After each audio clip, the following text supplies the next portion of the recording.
So Squad Talk is our weekly live talk show where you're going to meet some amazing women entrepreneurs. Some of our guests, like today's, are running award-winning agencies that work with A-list clients all over the world. Others are small business owners who are just rewriting the rules and making waves. And others are still super early in their journey and they are kicking butt and taking names. So these women are here to share their stories, the good, the bad, and the ugly, and answer your questions. So what makes Squad Talk special is that when you're watching, you're also part of the action. Every so often, I'm going to ask you a question, and this is a question, I'm going to ask one of our guests a question, and this is the question I want you to answer too. We call it a Squad Talk confession. So whether you're watching the live show or you're rewatching the replay, share your answer to the Squad Talk confession question below. And then also make sure you stick around till the end today because we're going to have a chance to ask Renee your own questions so you can learn from her genius. So let's get started. The theme for today is Mom Boss. And my guest for today is one of the most hardcore mompreneurs I have ever met. So for any mom who is out there, you know about balancing work and family life. And this lady, her story takes this to a whole new level.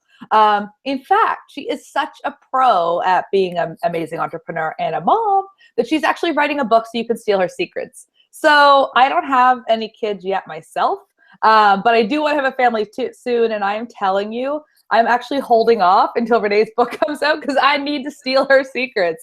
So thank you so much. And much ado, Renee, hello.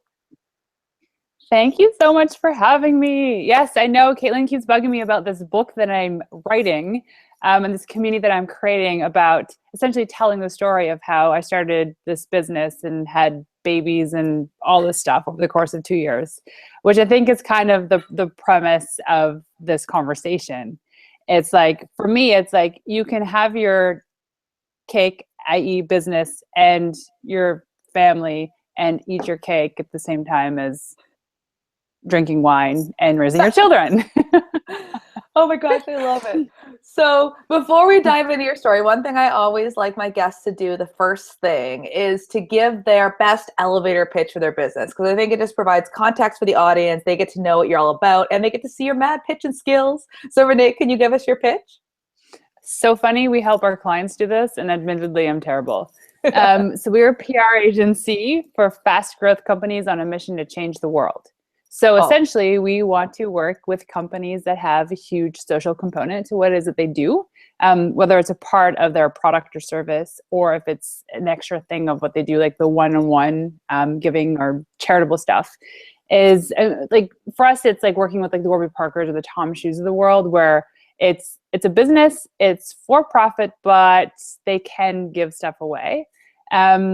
And so that's really it, a PR agency for fast growth companies on a mission to change the world. Oh my goodness, I love that. And I know, having worked with Onboardly, they are just like absolute incredible pros. They're fantastic. So let's just dive right into the juicy stuff. We were teasing our audience a little bit about you were going to share your origin story for the company because it is just one of the most wild and crazy ones I've heard. So can you share that? Can you tell us what was going on in your life when you started Onboardly? Oh, wow. So my origin story actually started when I was 17 years old. I started my first business, a restaurant, with my sister. And we did that for 4 years. It was profitable. At the time, I didn't know what being an entrepreneur was. I really thought that it meant you got to make a lot of money and not work a lot of hours. So why wouldn't you want to do this? Boy, was I wrong. At 17 years old, I was working 70 or 80 hours a week. And mind you, making good money, but never had that freedom. Oddly enough, I was actually content and addicted to that type of lifestyle. So for me, I've always been an entrepreneur. And when I was living in San Francisco, I was doing some consulting, kind of parking my butt at other startups' offices, moving around town, kind of figuring out the whole startup marketing space.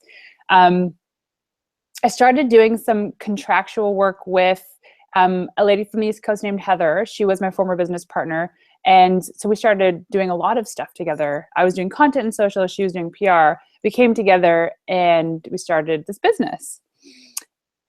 The idea of it, I had already incorporated Onboardly, and I was kind of doing this alone. I was like, you know what? It really made sense for me to go into business with somebody who had a skill set that I didn't have. Mm-hmm. And I was 8 months pregnant with my first son sitting across the table at dinner time. And I remember I had a salad and she had a glass of wine and I was jealous, and a salad. And I said, you know what, why don't we just go into business together? So essentially I proposed to her and she said yes. And I was like, you were crazy for going into business with a woman who's 8 months pregnant. So that was one thing. And it worked out. It was a great partnership. I was back to work after 5 weeks, as most people that love being an entrepreneur do. Mhm. Realistically, for me, like props to all the stay-at-home parents out there, because parenting is absolutely the toughest job. And I think there's a lot of people that just say that and they take it for granted, but it really is the most difficult thing I've ever had to do. And I've done everything in my business, from firing people, laying people off, chasing receivables, talking to lawyers, like all of the conceivable things that could happen in a business I've done. Still, parenting is the most difficult thing. So anyway, that happened. And then when my oldest, Max, was about 4 months old, we found out I was pregnant with my second son, which was not planned. At this time, my husband... Are you building a house at this point too? Oh, we were building a house. We just finished building one. And then we found out we're having 2 kids and there was no room in that house. So we started building another one. And my husband was just launching a venture-backed startup at the same time, which, if anybody knows anything about a venture-backed startup, it is risque. And like the income was like not existent really. And so we put it all together, we made it work. So then it was 11 months later, my 2 boys are 11 months apart.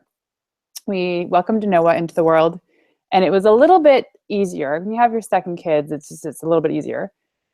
And it still continued on with the business. He was back into daycare at 5 weeks old, and I was back to work. And so in 2 years, what we did was we launched 2 businesses, built 2 houses, moved twice, had 2 kids. That's just my fault. It just blows my mind. I know. Most people do that in a lifetime. I was like, 2 years, got this. Yeah. My husband has had his own, his own company. I watched him build that. At the time I was doing consulting, but it was mostly freelancing. And then when I started, my VC funded tech company, I was just like, he just knew. He was like, okay, it's my turn to like sit back and let you do this. Cause like we can't both be entrepreneurs at the same time. We'll drive each other crazy. So the fact that you and Dan were both building great companies, had toddlers in your house, living in a new city, having built 2 new houses, we need to tell us your secrets. How do you do that? Well, the interesting thing is, I think people that are career focused or entrepreneurial will appreciate what I'm about to say. And there's a reason why Squads exists. Thank you, Clinton, for creating this group. Is the processes and systems and spreadsheets and schedules that you apply to your business to be successful, you must do for your family life. And at first, people are like, oh, like, why would I do that? It's like, you know what? That's how we made it work. It's not going to work for everybody. But for us, it was literally line items of things we had to do. Our meal plan, what we eat, is a spreadsheet that I create monthly. So at the end of every month, I look at the foods that we liked and I recreate the meal plan for the next month. Every week we eat the same things. The meals on Tuesday, Wednesday, and Friday are the same. And so it's all about creating these like processes and systems so that there's no surprises. And when you have kids, your kids are the surprise. And so there's things that can be predictable, but with children, it's not. Business can be a little bit more predictable. Children aren't. And for us to be the most present, loving, and caring, nurturing parents we needed to know that when we are home with our kids, we're checked out of business and we're checked into this family parenting role. That's the most important thing. When I come home at the end of the day, it's like the order in which of my priorities is like kids, husband, everything else. And business is down at the bottom. But when I show up for work, it's flipped, and it has to be. So for us, it was, slowly introducing scheduling, and it was things like on Saturdays is family days. It's a non-negotiable. We do everything as a family. Mind you, if someone's traveling, then we make up for it another time. On Sundays, we do mornings together, but from 9 until 1 p.m., Dan has his free time. And free time is usually work, but it could mean he's going to go snowboarding with the guys, or he's going to go visit his dad. And then I have from 1 to 5 p.m. And if I choose to be with the boys and the family, that's cool, but it's my free time and it's scheduled. I do the morning routine with the kids. Oh, sorry, go ahead. And I do the morning routine with the kids, and he does the evening routine. And it just flows. Like, we have this understanding that you can't just be like, okay, who's picking the kids up at daycare today, or who's dropping them off, who's making the lunch. It's like, no, here's your role. Your job is this in the morning, and your job is this at night. And that is what it is, unless there's new information or unless someone needs to create some new schedule. And so it works just like a business. Like, if you're like an hourly worker, you got to clock in at this time and you leave at that time. It's kind of like, that's the functionality of our business. And it doesn't work for everybody. Some people couldn't even imagine doing that, but it works for us. It allowed us to do everything that we do today. And then have a lot of free time too. At the end of the day, it's like, at 4:30, 5 o'clock every day, I'm done. Done work, go home, turn off my laptop. Only emergencies, which don't really happen anymore because I've set up the systems at my business too, where I don't have to deal with that stuff. See, I love what you're saying, because I think a lot of people, I know that not everybody is a systems nerd. Some people are more the fly by the seat of the pants kind. My husband is more one of those types, like he's super entrepreneurial in the sense that, he'll go out and work his butt off for a business. He's incredibly creative. He builds great relationships. But when it comes to being the guy that puts the systems in place, that's like pulling teeth for him. So was there any resistance for you guys when you decided, okay, the only way we're going to survive this is we put these systems in place? Like, were you both 100% on board with that? Or did it take some kind of like trial and error to start realizing, okay, no, it's got to go this way? Oh, I was so not on board with that. I was like, this is stupid, Dan. Why are we doing this? And it took a little bit here and a little bit there. And I'm like, oh, okay, I get this. Like, the one thing for him was, in my family growing up, we had dinner together every single night, unless somebody had like soccer or whatever, band practice. But we always had dinner together. And that was a value that I told Dan I wanted for a family, even before we had kids. It's like, you can be home for 6 o'clock and we can have a meal together, even if it's 30 minutes and you have to go back out or do whatever. And he said, okay, I'll do that for you. So he did that for me. And then he goes, I need to schedule stuff into the calendar. So this is like Saturdays, family day, Sundays, split day, XYZ on these days. But you have to give me the time to schedule. I was like, okay, I'll give you that. And then like, it's a give and take thing. And we've recently, actually, as of like a month or two ago, started using Trello. So there's a Trello board for everything related to the house. Like, I need to get new air filters. And so Dan deals with house stuff. I deal with baby stuff. That's another thing that's important. If anything comes up with the house, like a broken window, we need to change the air filter, we need to empty the vacuum thing, I send a note to him. He puts it in Trello. He deals. If there's a kid sick at daycare, they text me and they're like, come pick him up. Cool. Doctor's appointment, that's on me. And in the end, it always evens itself out, because he deals with like mortgage and lawn maintenance and all this stuff. He doesn't do it. He hires people because I don't even think he knows where like the vacuum is. But I deal with the children thing. It's like, that's our role. And the way it works is like, for instance, daycare. Daycare calls, son has a fever, I have to come pick him up. Cool. I got it. Check my calendar. No problem. I'll do it. Check my calendar and there's something important. I said, okay, Dan, can you do it? He says, no, I can't. Then we have a Rolodex of 8 people that are able and allowed to go and pick our kids up at daycare. So like systematized. Cool. Call up Cindy, call up somebody else, until it's done. And usually within 20 minutes of daycare calling, there's somebody there picking up the kid. But the same goes for anything with the house. It's all documented. It's like a procedure. We call it the Martel playbook. I frigging love that. Everything is documented. Yeah. I just think it's so brilliant, because ultimately I think that it takes the guesswork out of it. And like you said, you both know what your roles are. And so I'm sure that stops a lot of fights, because, even though when the daycare does call, you don't want to go, that's your role. And if something breaks and he doesn't want to fix it, that's his role. And it just makes it easy to not have to kind of like, get frustrated. Yeah, and you just own it. Mm-hmm. I love that. And that's the thing, is like, there were fights and there were disagreements and arguments around all of this stuff, especially implementing it. But once we define that role, then it's kind of like, okay, I got this. And the one thing a good friend of mine, Cindy, and I were talking about, she's been married for 5 or 6 years now, and we both bitch about, like, can I say bitch? Anyway, sorry. About cleaning up after other people in the house. And I'm like, always doing diapers and bottles and blah, blah, blah, blah, blah. And I was like, she goes to me, and I was like, the one thing I can't understand is, why do I always have to clean up after my husband? I'm like, not think he's a messy person, but he's a dude. He leaves stuff lying around. And she goes, you know what? One day I just allowed myself to accept the fact that that's just going to be my role. And there's going to be dirty dishes. It's not going to change. And I was like, oh. And so I come home at the end of the day, and it's like, there might be dirty dishes in the sink. I was like, you know what? It's fine. It's my role. He's dealing with changing the winter tires on my car. Or he's dealing with changing something else. I'm like, I get it. That's his role. And like, you accept those roles as they are. It's just so liberating. It's so, so, so liberating. I think that I love that, because I think that ultimately we're all doing the best we can at any given point. And, you know, when people love each other and they're both dealing with building a business and, you know, running a family, ultimately everybody's intentions are always good. And I think that without having those systems in play, it can be fairly easy for people to just go, oh, they'll get it. You know, like, but once you know, it becomes, you know, it simplifies that whole conversation. It's a conversation you don't have to have anymore, filling up room for you to have better conversations about like goals and like family vacations and all of that stuff.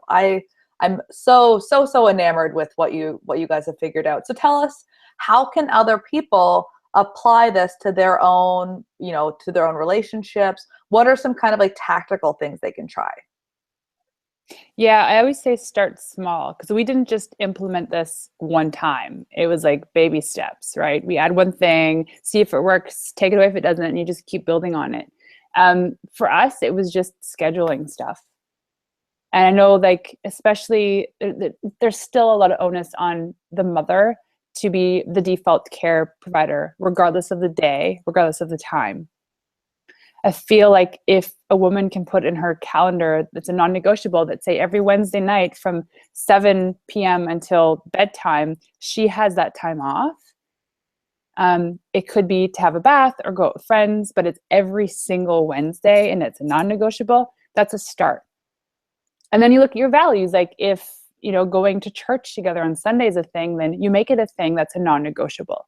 If eating dinner together is a thing, you make that a thing that's a non-negotiable, and you schedule it.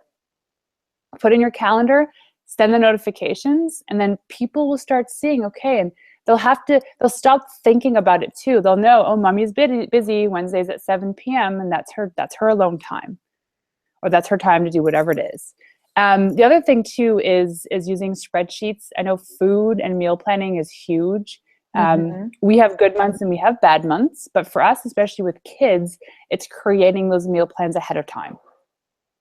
So for me, I do it at the end of the month, and I look at, it's quite simple actually. I look at my top favorite recipes probably for that week or the month, and I just kind of plunk in the stuff. So like Wednesday dinner this, Thursday dinner that. Then I create the shopping list at the bottom of it, and I know like Tuesdays and Fridays shopping, grocery shopping is that's what it is, and I get what's on the list, and that's what we're going to eat. And you eat the same thing for a month, but then the next month you switch it up. So like tactically, I think the most important thing is starting small and scheduling stuff for yourself. One thing that is really awesome that took me a while to say this was really awesome was an idea my husband had, was going on quarterly retreats. So we do this. Yes, this is so good. We actually have our annual quarterly retreat coming up, which is my favorite time. So we go away completely disconnected, no laptop, cell phone, TV, nothing. And we just enjoy each other's company. So we'll go to a new city or a new hotel or do something. We do a lot of reading, relaxing, sleeping, working out, eating. Kind of like the way I describe it is like, you know, when you first started dating your husband, that like giddy feeling of just wanting him, no other distractions. That's what we try to get back to. And it works. If you don't have work, if you don't have children, if you don't have your phone ringing, and you have nothing but that other person sitting across the table from you, it's like you can easily and quickly fall back into that like first dating feeling. And that's awesome. So you don't have to be extravagant about it. And maybe it's not every quarter, maybe it's once a year, but I honestly think taking the time extracting yourself outside of your typical 9 to 5 or your work environment, or your home environment, and going away with your significant other for a few days, especially if you have kids, is so huge to reconnect. My sister actually just did that for the first time in I think 3 or 4 years with her husband, and she goes, it made the world a difference. I love that tip because it's something that's so easy. And like you said, schedule it, schedule it. Yep. Put in your calendar. It's there. You can't book anything because it's happening. I love that. So over the years, now Onboardly is it 5 years old now? It'll be 5 in June. So how has Onboardly evolved as your business life or your personal life has changed and your family life has changed? Has there been changes in the business due to that? Oh yeah. There's changes in the business due to the market. There's change in the business due to, some of the services that we were offering, we quickly found out didn't have an ROI. So like we used to do a lot of content marketing and social media and PR, and realized that some of those things just weren't actually making us money, but they were costing us money. And so, we tested the waters. We didn't know it was actually going to work, but I feel like now, year 4, we figured stuff out. We have beautiful processes in place. We know like on what day something's going to happen. We can predict media wins, all these things. So the evolution too of people coming and going and different clients is kind of added to the knowledge base of our service offerings. Obviously having 2 kids plays a huge role in all of that too, but it's really come down to the people that were involved in the company. So we've had one girl, Crystal, who's been there since day 1, and she's kind of like our cheerleader. Yeah. She's a super duper cheerleader. So there's a lot of things you can't control too, like some people leaving, and like a huge change in the market too. We noticed with PR, which was even 3 years ago, we could just email our buddy up at TechCrunch and be like, hey, cool, working with this new startup, you should check them out, and pretty much guaranteed coverage. But now it's like everyone's vying for that same little piece of the pie, that attention, that it's really, really hard to get. So now we have to become more creative in how we approach PR. Yeah. It's an exciting service time. Offering. Totally. Yeah, tell us about how you're doing that. Tell us about are there any kind of like examples you can give? Well, we actually recently fired the services. We stopped offering the services. We were working with some of our clients for a long time. And it was tough because, when you have those like old clients I've been working with for like 3 years, to actually pick up the phone and call them and be like, yeah, so this thing we've been doing with you guys for 3 years now isn't working and it's costing me money and we should just stop doing it. That's tough. Mm-hmm. But the narrative for them was it allow us to focus on the things we know works. And by the way, you're also wasting your money on that because we don't even see the ROI for you. So you should stop. Like that, it's important. It's important, especially as an entrepreneur, to understand there's things that you want to do, there's things that you like to do, and there's things that you don't necessarily like to do, but make you the most money. It's like, well, first, if that's the case, are you really in the right business? Or do you have the right team in place to actually do that? For when I first started Onboardly, I was like content marketing. That's all I loved doing. I didn't want to do anything else. I'm like, this PR stuff, no, I cannot do that. And now, after 4.5 years, I realized we're a PR company because that's what we're really good at. That's where we shine. That's what we're recognized for. So I had to get over myself. And now it's like content. No, we're not content. Oh, now we're PR. Yay. Because that's where we shine. That's how we're profitable. And from a strategy perspective, I mean, PR is so essential for early stage companies because you just don't have that audience yet. And to be able to borrow somebody else's audience and the credibility that these writers have and be able to share your story that way, it is huge. I mean, I know when we were working with you guys, I mean, there's a reason why I'm now considered a Forbes influencer, and it's because of my work with Onboardly. And you knew the right people to tell our story to. And that coverage also opened up other doors for us. It legitimized us in the minds of some of the people that we really wanted to be getting their attention. So that was, of many of the things that we tried and some things worked and some things didn't, that PR was priceless. And I think a lot of companies feel that way. Yeah, it's interesting because we get a lot of companies that come to us that aren't ready for PR. And what I say by that is their product is not working. It's full of bugs, or they don't understand the simple things like who their target audience is or their positioning. I've had one guy, it was like a couple months ago, I was on a sales call with him. I was like, cool, love your product. You know, your website looks great. Pretty much understand what it is you're doing. But who's your target audience? Like, oh, I don't know. We'd hope you would figure that out. I'm like, I wish that I could, but who are you building this product for? You tell me. We can refine it. Absolutely. We'll definitely refine it. But is it for pet owners? Is it for grandmas? Like, what is it? Who is this? So there's a lot of people that they're a little bit too early for PR. So you can't go and pitch like the big publications and expect this media coverage. The reality is you can only really launch once. Mm-hmm. If you don't have that stuff together, you don't have your ducks in a row, you miss out on that opportunity.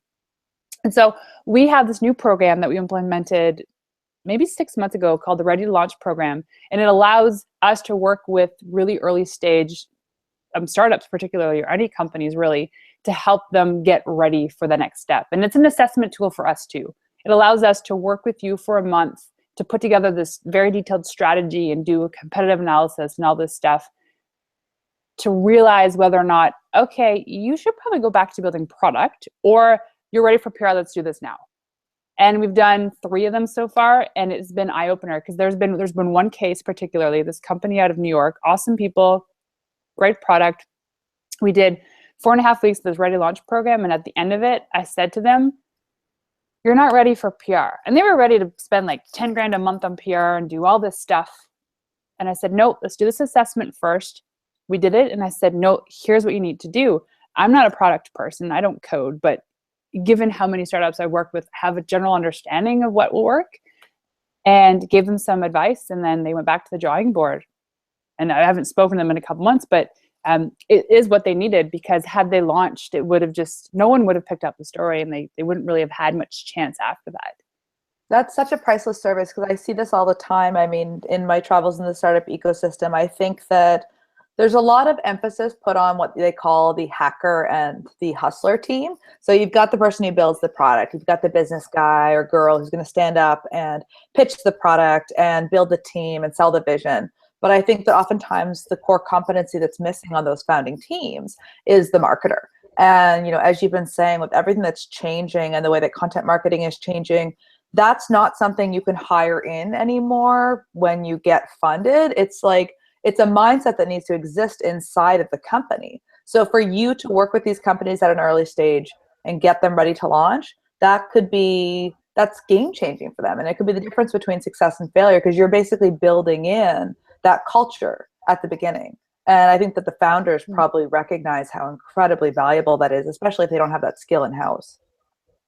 Well, they don't have the skill. And a lot of times we'll work with these startups. It's like one or the other. It's like, I don't know anything about PR, so you're the experts. You tell us what we need. Or there's the jaded startups that are like, we've worked with 5 PR agencies and they all suck, so you guys better be better than them. It's like, with that attitude, I don't want to work with you. But I totally get it, because we've worked with some incredible teams with what we thought was a decent product. And there was an instance not that long ago, we've pitched one product to the media. It was like 137 journalists we reached out to, and not a single one of them wanted to talk about it. And I was like, oh my gosh, what did we do wrong? But I look at it, it's like, we were doing the exact same thing for another client, and all of a sudden they're getting in Inc. magazine, the print version, on Forbes, like blah, blah, blah, you name it. I was like, okay, well, I don't think we're doing this wrong. You know what? There's something wrong with their product. And that's why the Ready to Launch program was perfect, because it would be more predictable if this would happen. We would know after doing the homework that, if we pitch TechCrunch, they're probably not going to want to talk about this. And there was just so many red flags that happened too. And I feel like there's too many small businesses and startups that are being taken advantage of by marketers and agencies, hoping that the agency is going to fix their product, when that's not the case. A great product with purpose that has some sense of utility can market itself. But now imagine hiring a marketing or PR agency to help push it even more is huge. But if you don't have the product down, then no PR agency, no marketing agency can help. And that's what we realized, is the product wasn't good. Absolutely. It wasn't our fault. So Absolutely. I say PR can't fix any product.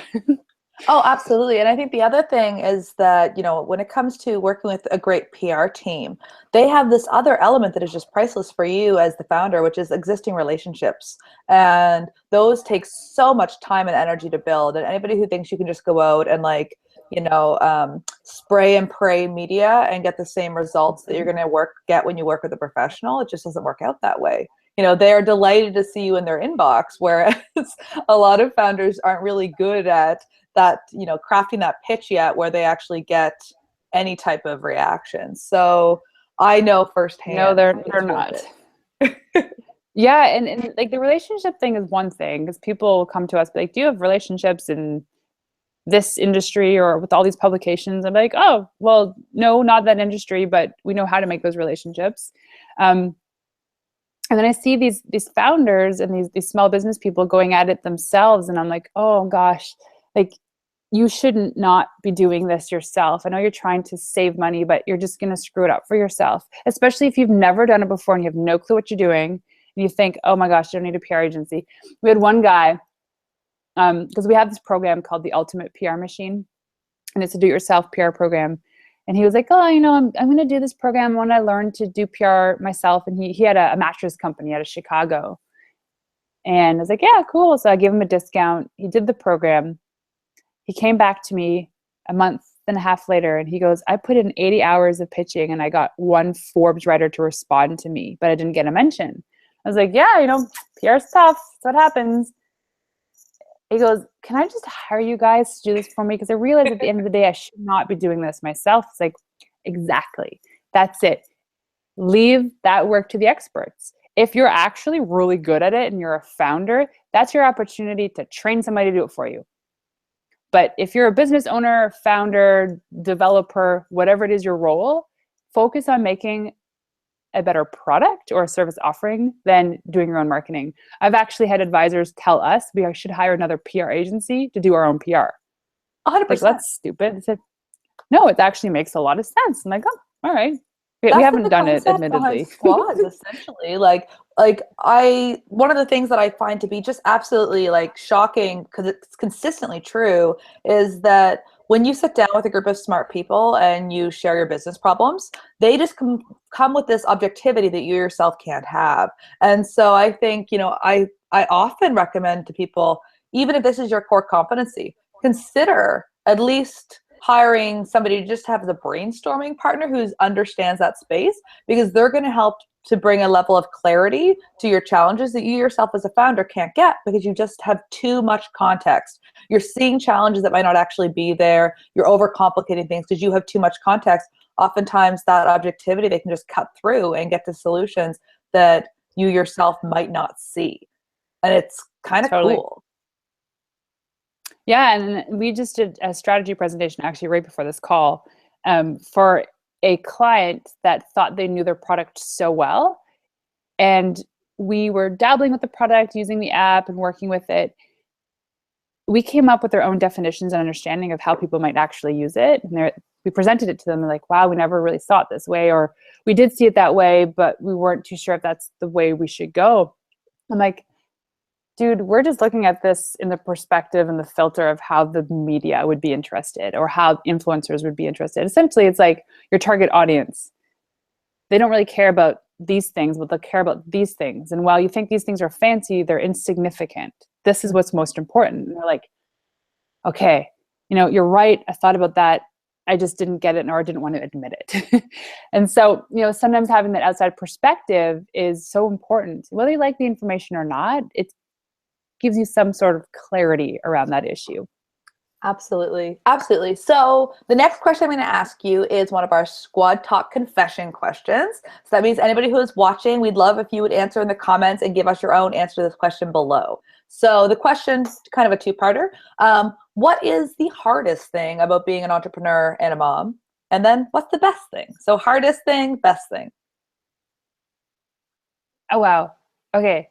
So is that like a one-part question? Because is that the question about what's hard about being an entrepreneur? kind of or the entrepreneur and a combo, I guess, mom? being an entrepreneur mom, like, because you Okay. get to have these two sides to your life that are both complementary and at times, I'm sure, overlap in interesting ways. So what is one of the hardest things about that?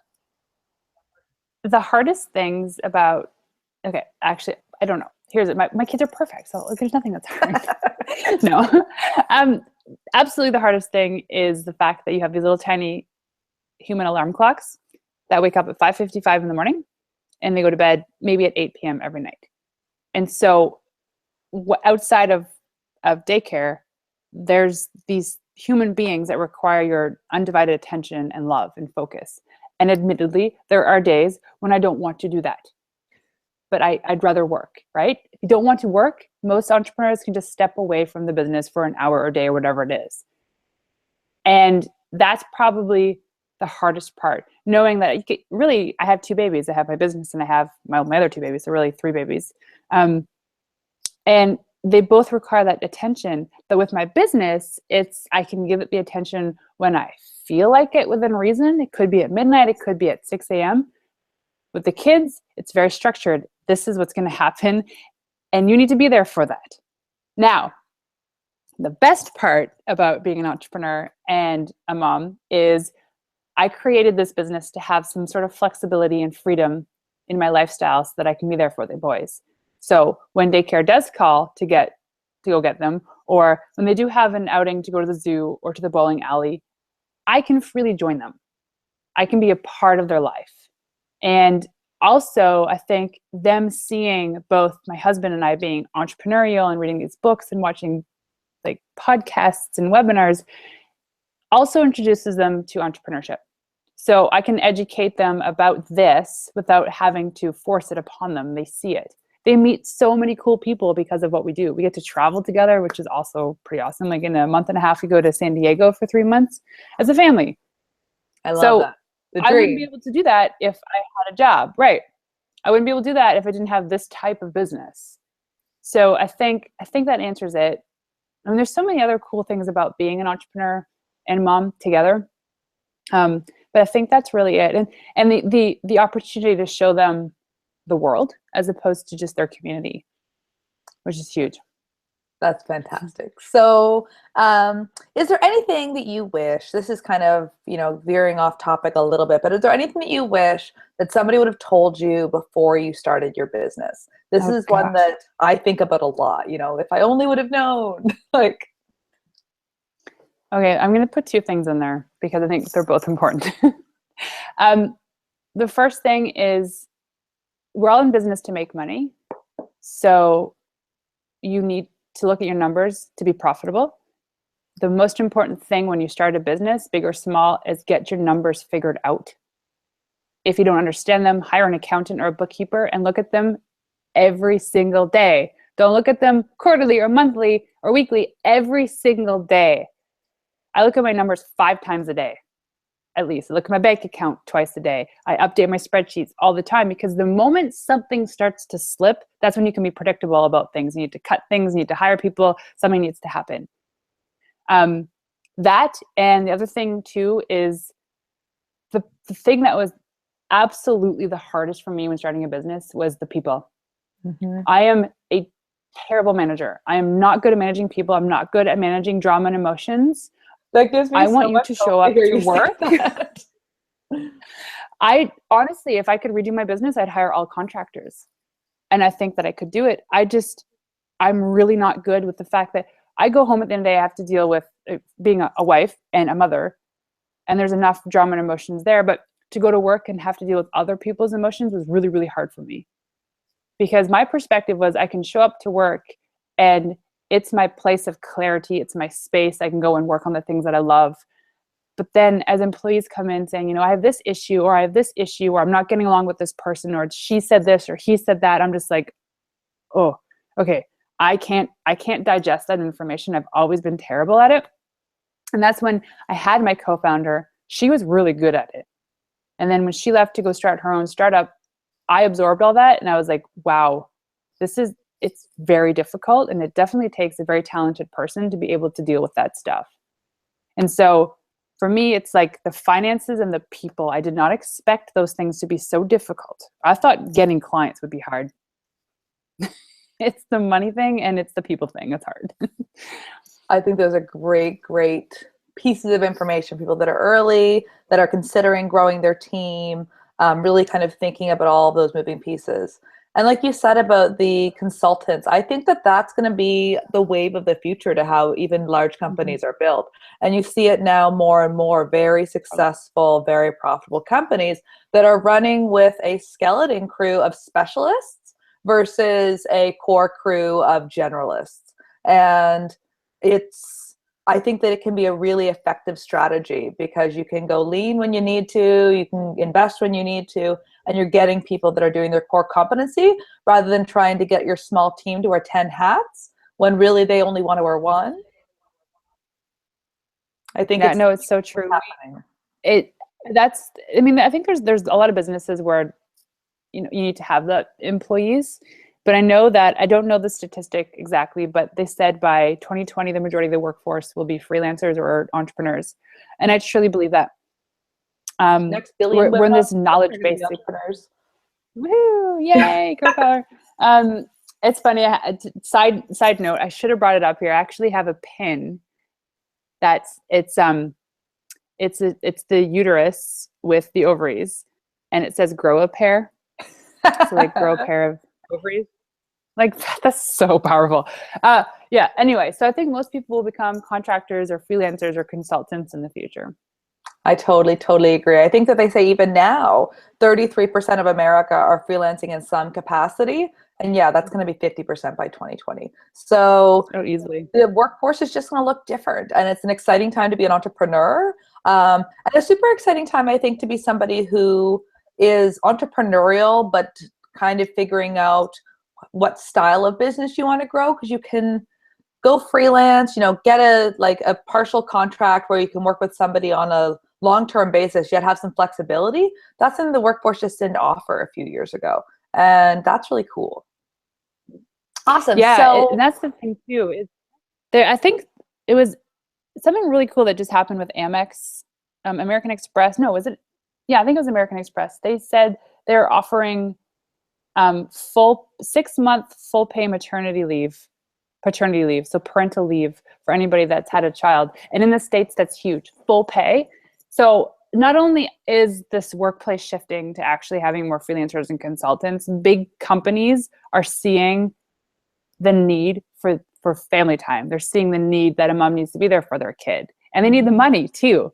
So I think big organizations are realizing, people aren't just robots anymore. They're going to show up and go work for the guy and get a gold watch after 30 years. That's done and dissolving so quickly that if big companies don't see that, it's going to ruin them. So there's a big shift in the workforce for sure. Absolutely. And I think that there's a little bit of also debunking the whole mantra of hustle or die. I think that companies are starting to see that when you really overwork your team and yourselves, that the result is, less productivity, poor decision making, and less growth. And so, making your team sit around and do those 24-hour work sprints is not necessarily conducive to growing fast. It can actually slow you down. Totally. They say a 20-minute walk in nature can give you the creativity you thought you could get in 2 hours. And so I go for walks all the time. Today was so cold though. It was a terrible idea. I was like, oh, you don't need mitts and a toque. That's a really good tip. Yeah. Yeah. Well, before we finish up, I know you're working on a book. So can you tell us a little bit more about that? I don't know how you fit it in aside from everything else that you're doing, but tell us more about it. This book, it feels like this thing it's a huge work in progress. So the whole notion of this book was really about how I've created this system for a successful family life. So it's actually part of this other thing that I'm working on, my side hustle, but kind of a passion project called the Family Academy. And what it is, it's a community for entrepreneurs and entrepreneurial-minded families to go to and really get the information they need about business life, relationships, and parenting. So my husband and I elected to homeschool our kids starting next year. Oh, wow. Which is another absurd thing because they're like, how are you going to do that and run a business? I don't know. I'll probably figure it out as we go. But the whole point of this book is to help people understand, especially women, is you can be an entrepreneur and a mother at the same time. You don't have to choose one or the other. And I don't think it's fair that society has put those restrictions in place. So the book teaches you about like all the processes, like the meal planning. It teaches you about scheduling and how we did quarterly retreats. It teaches you about running your business and things that are important. But most importantly, it's about how to create and define and hold true to this family unit that you've created, whether it's just a husband or wife, other dogs, cats, goldfish, or if there's actually living human beings involved as well. It's like documents the crazy 2 years in my life. And it's important. I know that I've been talking about this for a couple of years now. And I was like, okay, I'm just going to actually like really dive into this book. And I was in Toronto in May or June. I can't even remember when I went. Wow. September? Sometime in the last 5 months. And Gary Vaynerchuk I was in the green room with him, and he was talking about how he's writing this book called Perfectly Parented, which is pretty much what I wanted to write about. And I was like, okay, so Gary Vee is doing this. It means people need this. So yeah, I'm working on this thing. It's Family Academy, and the book is really this like documented system of how we've done it and how I know other people are doing it as well. To really, at the end of the day, is to have it all. But the most important thing is maintaining those most important relationships in your life with your business, your family, and your children. I absolutely love that. And I don't know when you're taking new members, but I'm already in. Like, I think about this all the time, and I'm in the early stages of still building out our company, and the future is unclear. And I often, I start to stress out a little bit and worry, what am I sacrificing? Am I going to, am I going to be able to be a mom, have the family life, and also still build this business? Or is that just too much to ask? And so I was really excited to talk to you today. And I think so many of our viewers are excited to hear from you, because you're showing that absolutely it's possible. And you just need to apply the same principles you're applying to your business, which is smart systems, communication, trial and error, and giving yourself a break, accepting imperfection. Yeah. And that's the thing, is the break thing is important. I was actually on, there's a lady named Dana Obelman who has the Sleep Sense podcast, and she's like the sleep sense training guru of the world. So if you have any children and you've tried to sleep train them, this is the person you talk to. Anyway, I said, foundationally, at the end of the day, regardless of you being a parent or an entrepreneur, the most important thing is your health. And the most important thing in the health bucket is sleep. Never, ever, ever, ever, ever give up sleep for anything, because a good night's sleep is just a world of a change. If you're trying to lose weight, get a good night's sleep. If you're trying to be more present and focused at work, a good night's sleep. And this means abolishing all distractions. It means getting rid of blue screens in your bedroom altogether. We're not allowed to bring our phones into our bedrooms. Nobody should be allowed, because it's a distraction. Bedroom is a place to sleep. Start with that, and guaranteed things will get a little bit better, a little bit better. Sleep, sleep, sleep is so important. So take care of yourself. Yes. I love that. That's such a good takeaway for everybody. So what we're going to do is we're going to do a Q&A period, but there's a little bit of a lag on the way this video works. So what we do is, anybody who has a question for Renee, now's the time to submit it. And while those are being submitted, we're going to do what is our 25-second speed round. It's kind of like a family feud style round, where I'm going to ask you some questions. I'm going to set a timer, and you're just going to come up with like the quickest answer that comes to your head. This is a great chance for people to see how you think and what's going on in your life, and that sort of just kind of get an inside scoop. So I will ask the first question, and then I'll start the timer. So question number one, What is one app that you can't live without? Instagram. Now, aside from your own book that you're working on, what's the best book you read in 2016? Oh no. I'm actually reading this book about crystals, like crystal energy right now. I don't know what it's called, but it's awesome. Yeah. What song is your go-to right now to pump you up and get you excited? Pinot Grigio Girls by Lady Gaga. Yes. What is the one skill that all entrepreneurs need? Communication. Nice. And who is your business idol? believe it or not, this is going to sound really weird, but Stevie Nicks. I know she's an artist, but she is an incredible business person. So yes, absolutely. Awesome. So I'm just looking to see, sometimes it takes some time to see the questions come in and there's a bit of a lag, but Jennifer says Family Academy is a wonderful idea. So more validation that we want that. Sarah Fernandez, she must be a friend of yours. She says, you never cease to amaze me, Renee. No questions that have come through yet. One sec. Sometimes it takes time for them to load. But the nice thing is that we use a plugin that after the fact, I can tag you, Renee, and you can go back and through Facebook, you'll be able to comment and answer questions if they come in late. Cool. So in Facebook. Yeah, well, it'll actually, it runs through Facebook. It's a Facebook commenting plugin. Well, I wanted to say thank you so much for sharing your tips and tricks with us today, giving us a little view inside of your world. And I can't wait to share Family Academy when it's up and running, and I can't wait to be a member myself. And just thank you. Yeah, well, thanks for having me. This has been awesome. And I will be sure to sign that first copy for you of the book. Yay! You don't have no idea how happy that makes me. I've been telling my husband about this. And he, like I said, he's not much of the systems guy. So maybe when it's not me being like systems, but I can actually show him these beautiful systems, he'll go, yeah, okay. So I can't wait for it. Well, awesome. Well, thank you everyone for tuning in, and thank you, Renee, and you have a fantastic day. And happy early holidays. You okay, too. bye-bye. Bye.